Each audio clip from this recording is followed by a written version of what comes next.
Tadi kalau tadi masuk, kita kan naik tangga, masih muda, naik tangga semangat. Iya. Sudah capai, ilmu sudah penuh semua, kita turun. Artinya ilmu itu harus dibagikan, nggak boleh disimpan sendiri. Disimpan Dia sendiri. turun ke bawah, berbagi. Seperti air mengalir kan. Betul. Hati-hati.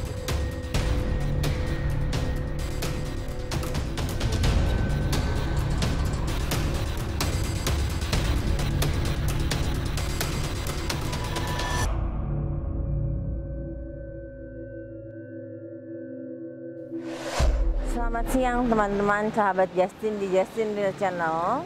Siang ini saya ada di Wihara Tai Hin Bio.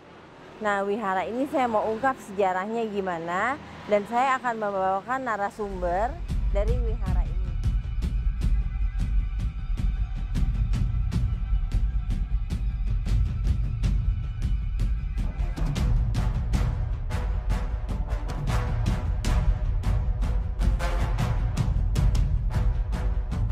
Ya, pertama awal mula terbentuknya wihara ini sebenarnya dari kemujizatan dari Rupang Avalokitesvara Bodhisattva atau Kuan Im Pusat ya.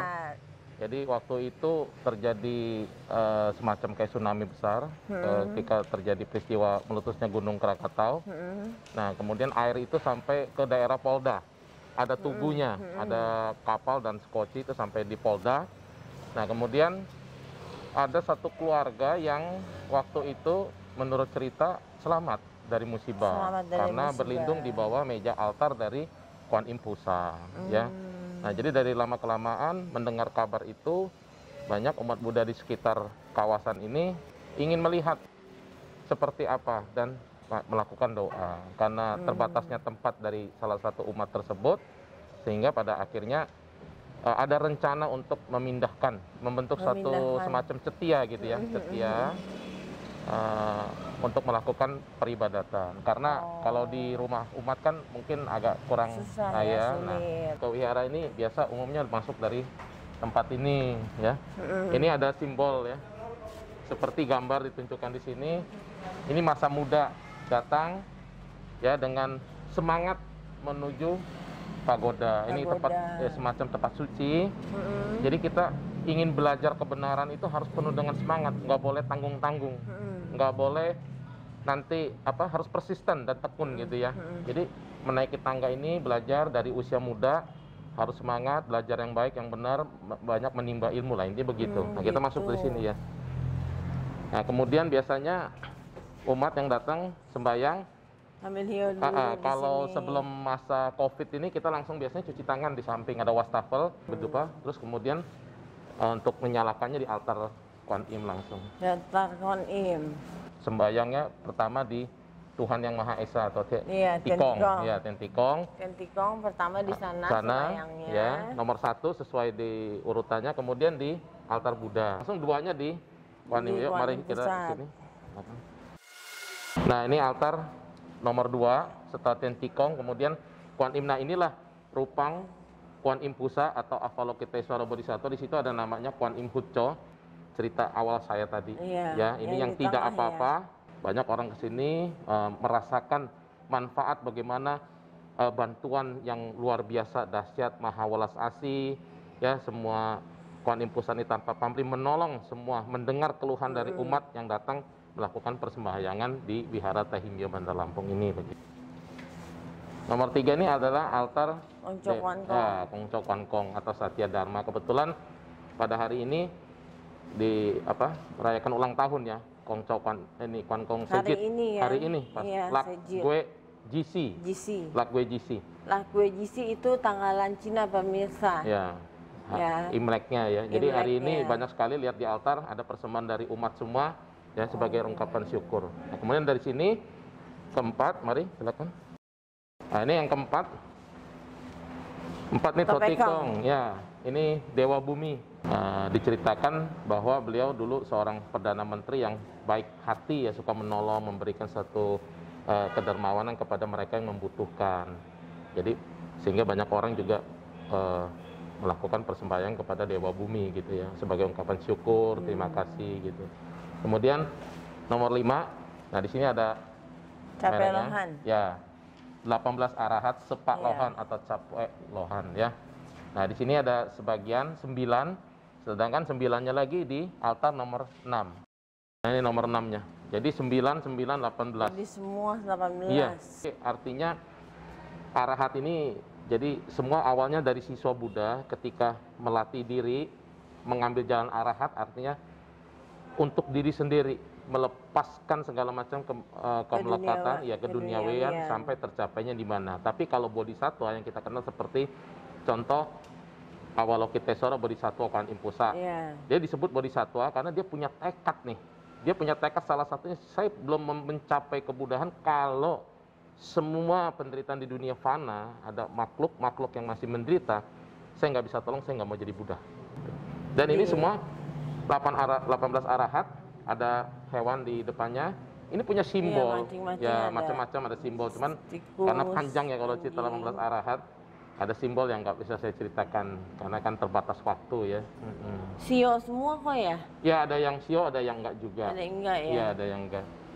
Ketujuh ya, ketujuh, urutan ketujuh Dewi Macho ya, Macopo ini Dewi pelindung samudra. Beliau dari masa gadis sampai menginjak dewasa, beliau ini banyak melakukan kebajikan. Ya, jadi artinya banyak mempelajari tentang pengobatan Tiongkok ya, resep-resep herbal, kemudian menolong mereka yang sakit gitu. Dewi Macho nih ya. Kemudian ada 3 dewa. Puluso ini dewa hoki, rezeki ya. Kemudian ada dewa keselamatan dan usia panjang. Anjing langit ya, anjing langit. 8 anjing langit yang dibawa Erlangsen ya? Iya. Nah, tapi ini anjing langit. Jadi anjing langit yang dibawa Kongco Erlangsen. Ini sebagai satu simbol aja. Kadang-kadang orang datang, kok itu ada rupang anjing di sembayangan gitu ya. Itu sebagai berhala. Sebetulnya ini hanya sebagai satu simbol bagaimana kita mau setia kepada kebenaran. Jadi kayak saya ambil umpama contoh ya. Kalau mungkin punya pacarnya ditinggal di kamar 1 minggu, punya anjingnya tinggal 1 minggu. Kita buka, pasti yang satu pacarnya merengut, betul nggak? Iya, betul. Tapi kalau anjing dia goyang-goyang buntut, dia setia sama yang memberikan satu makanan kebaikan. Nah, jadi kita juga mau setia terhadap hal-hal yang benar, nggak mau ditinggalkan walaupun banyak godaan. Misalnya ada godaan-godaan ingin ajak yang nggak benar, kita tetap teguh. Nah, itu kita belajar dari ini sebetulnya.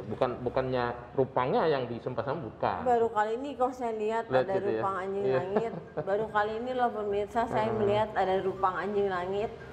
Baru pertama kali. Altar 9 ya. 9 ini Sifang Sansen. Ya, Sifang Sansen. Nah, ini nama-nama rupang yang ada di sini. Artinya ini ada Amitabha Buddha. Amitabha Buddha sebagai satu representasi dari Sakyamuni Buddha juga. Ada seperti saja Guru Buddha ya. Ini Amitabha Buddha, dia akan menolong siapa saja yang yakin percaya kepada beliau, melakukan pertobatan sungguh-sungguh, nienpo, melafal Amitabha Buddha, maka akan menyeberangkan ke lahir di tanah suci Sukawati. Ya, kalau ini pemasangan lilin biasanya nama-nama almarhumah. Ya, kemudian kita beralih ke selanjutnya, altar nomor 10 ini adalah Chosoi ya, Bakti Sasana. Nah, inilah wihara ini ya, guru pembimbing ya, Biku Sangga ya. Kita aliran dari Konghuasi. Ya. Nah, ini silsilanya, urutan turunnya ya. Dan ini semua suhu-suhu ini semua pernah di wihara kita dulu gitu. Saya juga waktu itu belum di sini belum lahir ya. Jadi saya nggak bisa cerita banyak. Dan yang jelas Sukong, nah Sukong ini pelopor kebangkitan agama Buddha di Indonesia. Kita juga tempatkan di sini sebagai satu bentuk apa ya, rasa terima kasih kita ya, leluhur lah ya. Kita selalu mengingat jasa beliau. Tanpa ada beliau mungkin agama Buddha tidak bangkit lagi di sini gitu ya. 11 Peho ya. Peho ini atau disebut Senopati atau orang bilang macan putih. Macan putih. Macan putih ini simbol kita hidup ini apapun yang terjadi harus tegar. Harus kuat, tegar. Harus kuat seperti macan itu kan, tegar. Dia lihat, harus bisa melihat, baca peluang, kesempatan, tantangannya di mana. Jadi kalau kita lihat ya, macan itu kan ada mau memburu mangsa, dia pasti lihat dulu, nggak sembarangan. Ngendap-ngendap Iya. dulu. Jadi tidak ceroboh, artinya hidup ini jangan ini jangan sembrono gitu bahasanya gitu. Jangan sembrono sama jangan ini ya, mungkin Ceroboh jangan gitu. ceroboh. Iya. Jangan ceroboh, jangan sembrono, Iya. dan kita harus kuat dan Kuat, tegar, tegar, gitu, Iya. Mirsa. Ini juga sama, bukan sembahyang patungnya, tapi kita penembahan Senopati ya, sebagai Iya. ini gitu, simbol aja. Gitu pemirsa. Jadi ini terakhir nih, Terakhir, Ko. nomor Oh ya, 11. sekarang saya mau tanya yang soal pagoda. Oh, pagoda ya. Depan. Iya, iya, iya. Ya, lewat Mari, mana silakan. kok? Pemirsa, shoot dah lilin-lilin ini.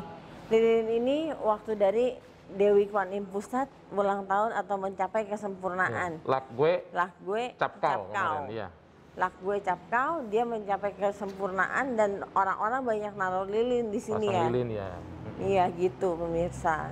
Yuk kita ke pagoda. Ya, kita belajar ini kan gak ada batasan usia ya. Jadi kita ini udah belajar, sudah banyak ilmu, harus seperti ilmu padi, nggak boleh sombong. Nah, dia pegang sapu ini artinya untuk membersihkan sudah tahu, udah cerah nih ya, udah punya wawasan membersihkan kotoran batin supaya jangan gampang iri, gampang benci, gampang sakit hati ya, jangan segala yang buruk-buruk tuh disapu terus. Karena dia udah belajar, sambil jalan dia ada yang kotor nih, disapu. Jadi membersihkan, kita nyapu itu filosofinya ke dalam, bukan yang di luar. Di luar oke, tapi secara sebenarnya menyapu di dalam supaya batinnya jadi bersih, hidup kita jadi tenang. Iya. Jadi kalau udah sembahyang semuanya nih pemirsa, Ya. kita bakal kertas kuijin Sembahyang ya. ya, kuijinhu Kuijinhu, terus wikim, Ya. itu kita bakar. Itulah pemirsa cerita dari wihara ini yang berada di Bandar Lampung. Di mana kok wihara? Jalan Ikan Kakap Ikan nomor Kakap. 35, Kelurahan 35. ya Pesawahan, Kecamatan Teluk Betung Selatan, Bandar Lampung. Tuh ingat-ingat ya pemirsa alamatnya. Biar nanti kalau siapa tahu mau mampir kemari sembahyang diterima dengan baik oleh kokoh ya Ko ya. Silakan. Dan kebetulan semoga ini pusat oleh-oleh nih kalau ke Lampung. iya Ya, pusat oleh-olehnya ya, di sini di juga depan, kebetulan. Ini istilahnya pecinan ya Iya, Ko ya. iya, daerah gitu. Pecinan itu daerah orang-orang Chinese lah Iya, Ko banyak ya. pendiam di Banyak sini. orang Iya. Chinese gitu. Nah pemirsa kalau mau beli oleh-oleh juga dekat, ke wihara ini dekat. Siapa tahu mau sembayang ataupun minta sesuatu. Moga-moga dapat kopi peng'an semuanya. Kopi Peng'an, ya. Ya udah. Jangan lupa subscribe, like, comment, and share link saya di Justin Real Channel. Dan jangan lupa klik tombol loncengnya. Ya, oke, bye-bye. Makasih, Ya, Ko.